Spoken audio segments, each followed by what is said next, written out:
नमस्कार दोस्तों आज मैं एक सामान्य प्रवृत्ति की बात कर रहा हूँ कि हमारे यहाँ एक प्रवृत्ति चलती है कि हम जब भी कोई विशेष दिवस मनाना होता है तो उसके नाम पर एक तारीख जो है वो तय कर देते हैं। कभी मदर डे पर हम लोग मदर डे के बहाने माँ को याद कर लेते हैं, कभी कोई और दिन जो है वो निकाल कर और उस दिन के मुताबिक उस विषय को याद कर लेते हैं।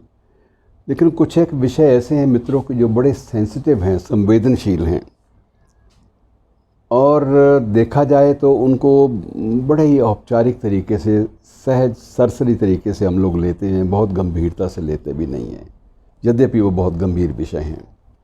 एक विषय जो आज महत्वपूर्ण है, जिस पर चर्चा करनी जायज़ होगी, उचित होगी, वो है आज हिंदी दिवस। 14 सितंबर मित्रों, इसका इतिहास अगर खंगालने लगेंगे तो वो संसद के प्रस्ताव, सेठ गोविंद दास द्वारा रखा गया प्रस्ताव इसी तारीख को, और ये सिलसिले कहानियाँ बहुत लंबी हैं, लेकिन उन कहानियों को दोहराने की बजाय हम लोग कुछ एक ऐसी बातें आज आपस में करेंगे कि जिनसे ये हो कि जो औपचारिकताएँ हैं इनसे उबर कर हमें कोई ठोस कुछ फैसले लेने चाहिए। कमी कहाँ है? हिंदी आज भी विश्व में भी महत्वपूर्ण स्थान रखती है, दर्जा रखती है, और विश्व के दुनिया के 185 विश्वविद्यालय ऐसे हैं विश्व के, जिनमें कैलिफोर्निया यूनिवर्सिटी भी है, जिनमें पाकिस्तान की पंजाब यूनिवर्सिटी भी है, जिसमें मुल्तान यूनिवर्सिटी पाकिस्तान की भी है, और फिजी है, ट्रिनिडाड है, छोटे छोटे देश जो हैं बहुत सारे, मॉरिशस है, नेपाल है। उन सभी के हवाले से हम लोग हिंदी के बारे में लंबी चौड़ी बातें कर सकते हैं, लेकिन जो मूल मुद्दा है वो ये है कि हिंदी हमारे अपने देश में अभी तक पूरी तरह से राजभाषा का दर्जा नहीं ले पा रही। इस बात के लिए प्रयास हर स्तर पर हुए हैं। केंद्र में एक वैज्ञानिक तकनीकी शब्दावली आयोग भी बना, और उसको बने को भी आज लगभग आधी सदी होने को है, और इसी तरह से बहुत सारे संस्थान ऐसे स्थापित हुए जिनका मकसद एक ही था कि किसी भी तरह से इस भाषा की स्वीकार्यता, एक्सेप्टेबिलिटी जो है वो व्यापक हो जाए। लेकिन ये इसमें हमें सफलता नहीं मिल पाई। उसके रास्ते में रुकावटें क्या हैं? तो पहली रुकावट मैं आपके सामने जिक्र जिसका करना चाहूँगा कि राजनीति एक बहुत बड़ी रुकावट है। बहुत सारे दक्षिण भारतीय राज्यों को लगता है कि एक मुद्दा है, यदि हमने स्वीकार कर लिया हिंदी को संपर्क भाषा का रूप देना, राजभाषा का रूप देना, तो ये मुद्दा हमसे छिन जाएगा जो क्षेत्रीय भाषाओं के रूप में एक क्षेत्रीय अस्मिता, एक रीजनल प्राइड, उसकी जब हम बात करते हैं तो वो चीज़ें छिन जाएंगी। ये एक व्यर्थ का भय है मित्रों। व्यर्थ का भय क्यों है? मैं आपको एक एग्जांपल देता हूँ, उदाहरण देता हूँ। व्यर्थ का भय इसीलिए है कि दक्षिण में ऐसा नहीं है कि वहाँ सब लोग इसके विरुद्ध हैं। मसलन मैं आपको एक एग्जांपल देख रहा हूँ कि उदाहरण देके आपको ज़रा इस बात को और ज़रा इसकी वजाहत, इसकी व्याख्या करना चाहूँगा कि चेन्नई से अखबार निकलता है, जो अखबार जयपुर से भी निकलता है, राजस्थान पत्रिका वहाँ से भी निकलता है, और चेन्नई वाले उस राजस्थान पत्रिका की जो बिक्री है वो बहुत सारे तमिल दैनिकों से भी ज़्यादा है। क्यों है? उसके कारण एक तो ये है कि ये वहाँ के आम आदमी के मन में ये भी है कि अगर हमारे बच्चों ने अखिल भारतीय सेवाओं में, ऑल इंडिया सर्विसेज में जाना है तो हिंदी के बिना वहाँ काम नहीं चलेगा। इसलिए भी वो अपने बच्चों को हिंदी में पीछे नहीं देखना चाहते कि ये भी आगे आए। दूसरा एक जो कारण ये भी है कि वहाँ बहुत सारे ऐसे परिवार भी हैं, जैसे मारवाड़ी परिवार जो वहाँ बसते हैं, उनके सामने कोई विकल्प नहीं है सिवाय इसके कि अपना हिंदी का एक अखबार उनके लिए हो, जाकि जिसमें उनकी पहचान बनी रहे, उनके बारे में, उनकी जो लोक संस्कृति है उसके बारे में सामग्री मिल जाए, उसकी जो कल्चर है उसको भी समझ पाएँ। और दूसरी इसमें एक बात और जोड़ी जा सकती है कि कभी हिंदी ने किसी अन्य क्षेत्रीय भाषा को ओवरशैडो करने का या प्रभावित करने का प्रयास कभी नहीं किया। अगर हिंदी है तो उसकी जो उपभाषाएं हैं, ब्रजभाषा, अवधी, भोजपुरी, उनका सम्मान बदस्तूर बरकरार है। कहीं भी ऐसा नहीं हुआ कि किसी भाषा को हिंदी खा गई हो। और यही जो दक्षिण भारत की भाषाएं हैं, या जो मध्य भारत के कुछ एक राज्यों की भाषाएं हैं, या पूर्वी भारत के कुछ राज्यों की भाषाएं हैं, उन पर कोई भी ऐसा हिंदी ने कभी बलात ऐसा प्रभाव नहीं डाला कि हिंदी के आने से ये भाषाएं जो हैं अपना महत्व, अपनी जो उनकी जो अस्मिता है, जो चमक है या दमक है, वो खो बैठेंगी। ऐसा कभी नहीं हुआ। और एक बात ये भी देखनी चाहिए कि आज अगर टैगोर को व्यापक रूप से विश्व में भी पढ़ा गया और पूरे भारत में पढ़ा गया, उत्तर भारत में उसका महत्व जो है वो बड़ी श्रद्धा के साथ छाया हुआ है, उसका कारण एक ये भी है कि हिंदी में चीज़ें उपलब्ध हैं। और हिंदी में उपलब्ध होने के कारण जो बंगला साहित्य है उसका सम्मान बड़ा है, उसकी व्यापक जो एक पाठक संख्या है वो बड़ी है, और उसके प्रति एक श्रद्धा भाव बड़ा है। और ये स्थिति उर्दू की है।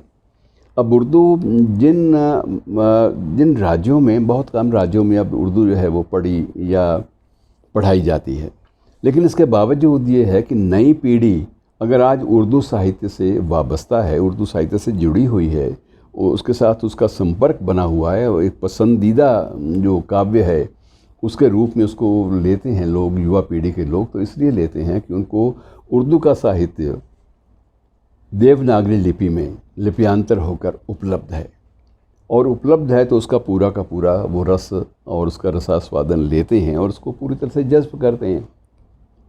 और ये स्थिति मित्रों, बहुत सारी जो चीज़ें हैं वो हमारे सामने इतनी दुरूह नहीं है जितना दुरूह हमने चीज़ों को बनाया हुआ है।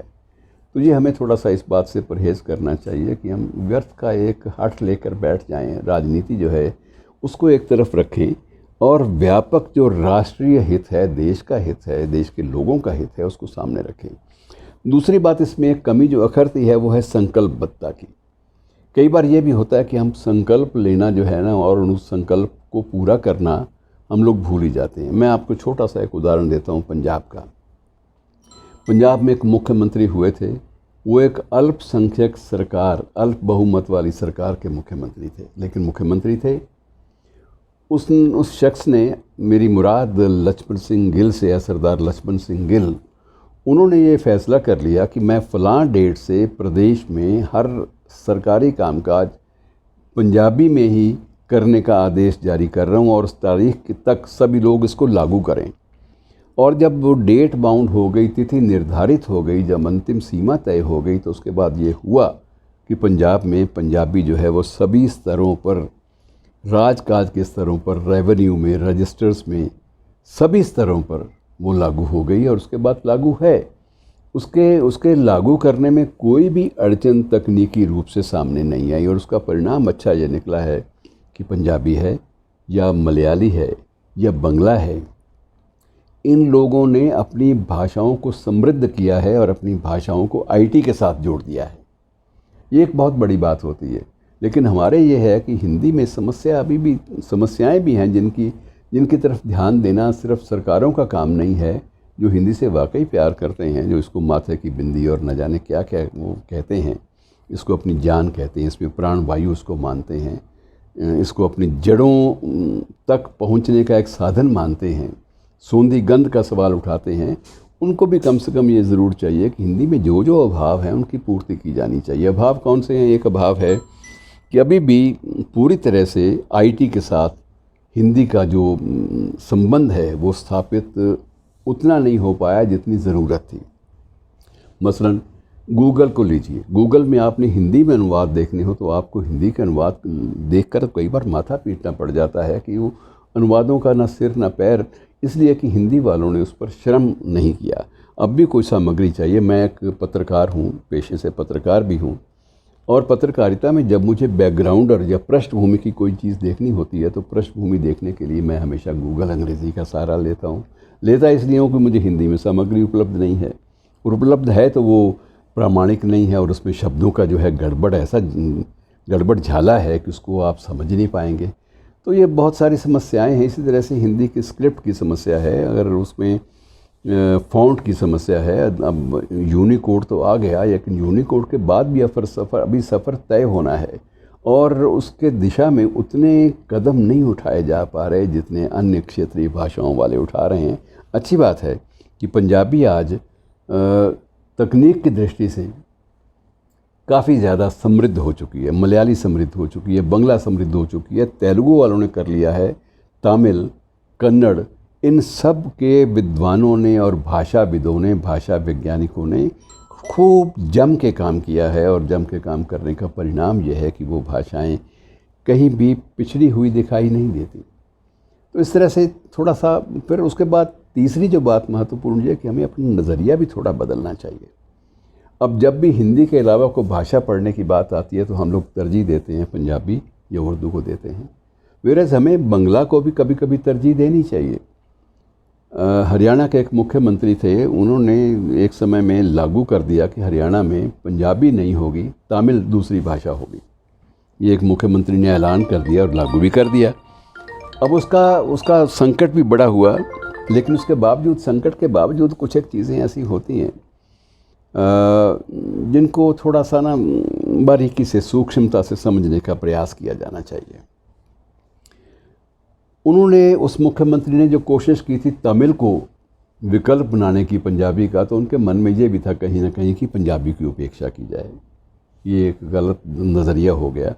अगर वो उस नज़रिए से बिल्कुल छूट कर तीसरी या चौथी भाषा के रूप में तमिल को भी साथ में जोड़ देते तो तमिल भी आज यहाँ पढ़ी जाती है और तमिल भाषियों के मन में आपके प्रति एक उदार भाव आता। तो ये जो परस्पर जो संकीर्णताएं हैं, जो तंग दिली है, तंग नज़रिया है, इसको भी ज़रा थोड़ा सा और विशाल करना चाहिए। मित्रों, ये विषय बहुत लंबा है, लेकिन आज हिंदी दिवस है और ये हिंदी भाषियों के लिए और हिंदी के भाषाविदों के लिए, भाषा वैज्ञानिकों के लिए एक चुनौती भरा दिन होता है। और संकल्प करें कि आने वाले 1 साल के भीतर हम लोग जो जो अभाव हैं, जो कमियां हैं, उनको दूर करने का प्रयास करेंगे। शुक्रिया दोस्तों।